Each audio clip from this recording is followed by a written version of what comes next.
Space में हम इस धरती तक सीमित नहीं है। हम वो पहली संस्कृति हैं जिसने तारों की भाषा दुनिया को सिखाई, जिसने नक्षत्रों को संज्ञा दी, जिसने आकाश से गंगा निकाली और जिसने सागर पर सेतु बनाया। मैं तो यह भी पूछना चाहता हूं मेरे भाई, जिन लोगों को लगता हो कि यह कल्पना है, वैसे तो वो आपके अज्ञान के कारण कल्पना लगती, जैसे बहुत सी चीजें विज्ञान की आज से 100-150 साल पहले कल्पना लगती थी, पर उनसे पूछ लो कि भाई ऐसी कल्पना भी तुम क्यों नहीं कर पाए। उसके लिए भी तो इतनी विराट दृष्टि चाहिए कि आप आकाश गंगा तक सोच सकें। तो इससे आप समझिए कि स्पेस में हमारा विस्तार कहां तक था। अब टाइम पे आइए, अभी 2 महीने पहले हम लोगों ने अपना नववर्ष मनाया, तो अभी क्या चल रहा है, ईस्वी संवत 2021। तो किसी का 2021 चल रहा है, किसी का 1400 से चल रहा है। हमारा वैसे टेक्निकली ही सबसे पुराना है 2071, उससे पहले 5100 से अधिक युधिष्ठिर संवत, और हमारा सबसे पुराना संवत क्या है, ब्रह्म संवत, जो 1,97,40,28,000 कुछ 100, मुझे एग्जैक्ट फिगर नहीं याद है, वहां तक 1.97 बिलियन ईयर्स। बाकी दुनिया में कोई भी सभ्यता 1000 से ऊपर नहीं जा पाई। किसी संस्कृति में कहा गया 14,000 साल पहले दुनिया बनी, किसी ने कहा 7,000 साल पहले दुनिया बनी, किसी ने कहा 30,000 साल पहले दुनिया बनी। कोई 1 लाख तक भी नहीं पहुंचा और हम 1.97 बिलियन तक पहुंचे। और इसकी प्रामाणिकता क्या है, इसकी वैज्ञानिकता क्या है, इसका प्रमाण देता है दुनिया का सबसे बड़ा कॉस्मोलॉजिस्ट कार्ल सेगन। और ये कार्ल सेगन कोई छोटा मोटा आदमी नहीं था। आप में से जो लोग विज्ञान में रुचि रखते होंगे उनको पता होगा कि first man made object which has gone beyond solar system, सौर मंडल के परे जाने वाला पहला मानव निर्मित उपग्रह वॉयेजर है, जो 1978 में छोड़ा गया था। उस वॉयेजर में एक संदेश अंकित किया गया, उसमें चित्र भी बने हैं, भाषाएं भी लिखी हैं, तरह तरह की वॉइस रिकॉर्डिंग भी है। उस संदेश को जिस कॉस्मोलॉजिस्ट ने बनाया उसका नाम है कार्ल सेगन। तो आप समझिए वो कितना बड़ा और कितना महत्वपूर्ण व्यक्ति था। कार्ल सेगन लिखा है, only the ancient cosmological calculations of Hindus matches with the modern scientific calculations because they went to the billions। और आज हम मानते हैं कि 4.5 बिलियन ईयर है अर्थ की आयु, 1.97 बिलियन हमारे यहां मानी गई। कार्ल सेगन कहता है others were not able to even reach 100,000 and Hindus have calculated up to billions। तो अब ये एक वैज्ञानिक कह रहा है कि हमारा टाइम में कितना लंबा व्याप है और स्पेस में कितना लंबा व्याप है। तो आपको यह समझना चाहिए कि जिसे हम सांस्कृतिक राष्ट्रवाद कहते हैं वो कितना गहरा और गंभीर है। अब मैं आपसे कभी पूछूं कि दुनिया में सभी धर्म संस्कृतियां दावा करती हैं कि हमारे पास बिल्कुल अलग विचार है, हमने बड़ा अच्छा विचार दिया है। अगर हम आपसे पूछें कि हमारी संस्कृति में ऐसा क्या है जो दूसरे में नहीं है, बहुत से लोग कहेंगे साहब उसमें बड़ा सदाचरण की बात कही गई, नैतिकता की बात कही गई।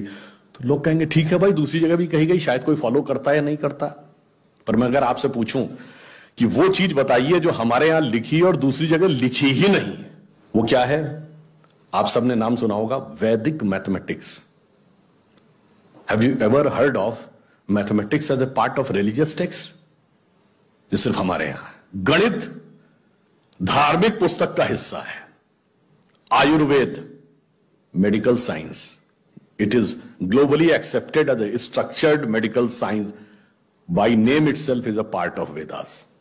मेडिकल साइंस धर्म ग्रंथ का हिस्सा हो, गणित धर्म ग्रंथ का हिस्सा हो, ये दुनिया में कहीं नहीं। बाकी जगह विज्ञान और गणित का धर्म से संघर्ष है, हमारे यहां वो धर्म ग्रंथ से उद्भूत हो रहे हैं। ये फंडामेंटल डिफरेंस है हमारे और उनके बीच में। और इतना ही नहीं, मैं कभी आपसे, आप लोगों ने ध्यान दिया हो अगर गणित की जो खोज है, वैसे तो बहुत सारी चीजें थी जो अंग्रेजों के आने के बाद छुपा दी गई, क्वाड्रेटिक इक्वेशन हो, अलजेब्रा हो, ट्रिग्नोमेट्री हो, ये सारी चीजें। मगर एक ऐसी चीज है जो कमोबेश सभी लोग मानते हैं, चलो ये तो मान ही लेते हैं कि भारत ने दिया। वो क्या था? शून्य। अब कहा जाता शून्य किसने दिया? आर्यभट्ट ने खोजा। अरे भाई आर्यभट्ट ने खोजा नहीं, आर्यभट्ट की किताब में पहली बार तुमको लिखा हुआ मिला। अगर आर्यभट्ट ने शून्य खोजा तो बौद्ध मत में शून्यवाद का सिद्धांत कहां से आया? वो तो आर्यभट्ट से पहले के थे। और ये बताइए कौरवों की 18 अक्षौणी सेना से लेके भगवान राम की जन्म कुंडली बन रही थी, वो बगैर शून्य के बन रही थी। वास्तविकता यह है कि शून्य वेदों से निकला और वो इस बात को स्वीकार करने को तैयार नहीं होते थे कि धर्म ग्रंथ से निकलता है। इसलिए उनको छटपटाहट थी, इसलिए वो कहने का प्रयास करते हैं किसी और ने निकाला था। और समस्या क्या है, हमारे यहां तो भगवान राम की जो कुंडली निकली है वो जब नासा के प्लैनेटोरियम सॉफ्टवेयर में डाली गई तो 7114 समथिंग बीसी की डेट निकल आई। अब बताइए, वैसे तो मैं नहीं मानता कि वो डेट सही है, उसके अंदर नक्षत्रों का कैलकुलेशन किया जाए तो बहुत पीछे आएगा, परंतु बताइए उन लोगों ने हमको समझा दिया कि हम अवैज्ञानिक हैं और हम अंधविश्वासी हैं, जिनमें किसी एक के यहां लिखा है कि धरती चपटी है और एक के में लिखा धरती के चारों तरफ सूरज घूमता है। और ऐसे महान ज्ञानदेव पाड़े लोगों ने हम लोगों को समझा दिया कि हम अनसाइंटिफिक थे और धरती को चपटी और धरती को इस सौरमंडल का केंद्र कहने वाले लोग वैज्ञानिक थे। आज भी जब सूर्य ग्रहण या चंद्र ग्रहण होता है, आप नासा की ऑब्जर्वेटरी बताती है ना, 1950 से पहले नासा नहीं था। आप जाके पूछिए, गांव में कोने में बैठे हुए किसी पंडित से कहिए, पंडित जी पंचांग में देख के बताओ सूर्य ग्रहण कब है, और जो वो हमारा पंचांग बताता है और जो नासा की ऑब्जर्वेटरी बताती है, कभी उसमें दिन तो छोड़िए घंटे और मिनट का भी अंतर देखा है? हमारा तो कैलकुलेशन 5500 साल से एज इट इज चला रहा है, और उसके बाद उन्होंने हमें बताया कि हम अवैज्ञानिक हैं। आज भी आप बताइए, उत्तर भारत में उतना नहीं दिखता, दक्षिण भारत के मंदिरों में जाइए, नवग्रह बने हैं तो सूर्य केंद्र में है कि धरती केंद्र में है? सूर्य के 7 किरणें होती हैं, 7 घोड़े सूर्य के बने कि नहीं मंदिरों में? अब बताइए, ऐसा हमारे दिमागों में भर दिया जाता है। हम लोगों ने भी विज्ञान में पढ़ा कि सबसे पहले 9 ग्रहों की खोज किसने की? केपलर ने, Kepler's law of planetary motion. हम सब ने, जिसने फिजिक्स पढ़ी होगी 10वीं 11वीं 12वीं में, कभी न कभी Kepler's law of planetary motion पढ़े होंगे कि केपलर ने सबसे पहले बताया कि 9 ग्रह होते हैं।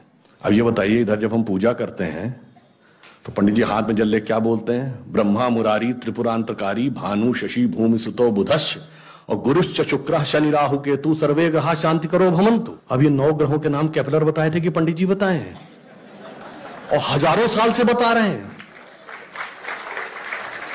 और उसमें मजे की बात यह है कि मंगल के लिए भूमि सुत यानी भूमि का बेटा, धरती का बेटा शब्द है। या अब जाके साइंस ने यह कन्फर्म किया है कुछ समय पहले कि एक थ्योरी है कि कभी एक जमाने में बहुत बड़ा एस्टेरॉयड टकराया था कि धरती से, और धरती का एक टुकड़ा अलग हो गया था, वही टुकड़ा बाद में मंगल बन गया, और भूमि सुत हमारे यहां लिखा हुआ, मंगल के पर्यायवाची में भूमि नंदन भूमि सुत जैसे शब्द हैं। अब आप देखिए क्या वैज्ञानिकता है और कैसे उसको इसमें सम्मिलित किया गया। मैंने क्यों बताया, हमारे यहां विज्ञान और धर्म इस कदर एक मत है कि ये उनकी बुद्धि परप्लेक्स हो जाती है कि कैसे हो सकता है। अब मैं शून्य पे आता हूं, हमने शून्य खोजा, मगर महत्वपूर्ण बात है हमने शून्य क्यों खोजा, हम शून्य खोजने में सफल क्यों हुए और वो क्यों नहीं सफल हो पाए। बड़ी बड़ी दुनिया की civilization, Chinese civilization, Mesopotamian, Babylonian, Egypt की सिविलाइजेशन, ग्रीस की civilization, Roman empire, Turkish empire, Inca, Maya, Aztec, कोई जीरो नहीं खोज पाया। उसका कारण यह है कि जो भी विज्ञान के विद्यार्थी हैं वो शून्य का महत्व समझते हैं।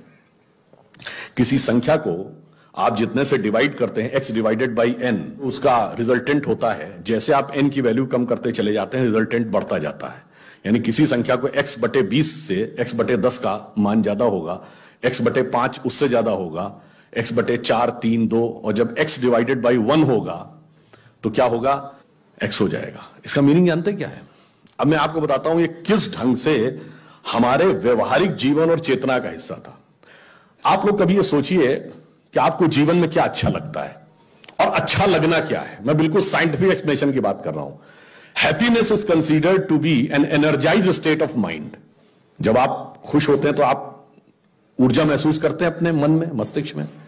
अब आपने माना मुझे अमुक गाड़ी से घूमना अच्छा लगता है, अमुक कपड़ा पहनना अच्छा लगता है, अमुक चीज खाना अच्छा लगता है, फला मोबाइल मिल जाए अच्छा, फला जगह घूमने को मिल जाए, से 20 थिंग्स। तो your energize state of mind is associated with 20 things. वो इंटेंगल्ड हो गई है 20 जगह। अब आप अपने मन में सुख के लिए उन 20 वस्तुओं पे आश्रित हैं, तो x डिवाइडेड बाई 20 है। अब मान लीजिए आपने आत्म संयम किया और 5 चीजों से अपना मन हटा लिया, तो x डिवाइडेड बाई 15 हो गया, नेट रिजल्टेंट बढ़ गया। क्यों? वो ऊर्जा जो उन 5 पदार्थों के साथ संलिप्त थी वो आपने बचा ली, तो वो आपके अंदर रह गई, तो by law of conservation of energy आपका एनर्जी लेवल बढ़ गया। जब आप x बाई 10 पे आ गए, एनर्जी लेवल और बढ़ गया। और संयम किया, 5 चीजों पे आ गए, एनर्जी लेवल और बढ़ गया।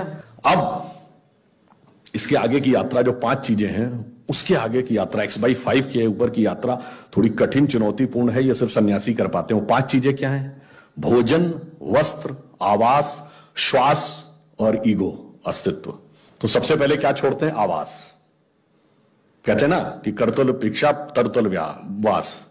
अब सन्यासी का कोई घर नहीं होता, तो x/4 हो गया, independent of house, no need. फिर क्या आता है? वस्त्र छोड़ते हैं, नागा साधु या दिगंबर जैन। अब चेतना उस अवस्था तक पहुंच गई जहां दिशा ही आपको अपना वस्त्र नजर आने लगती है, x/3 हो गया।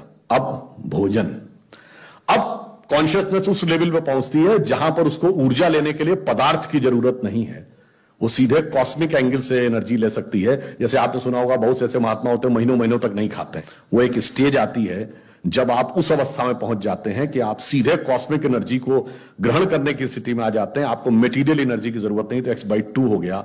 अब है श्वास एंड योर एग्जिस्टेंस।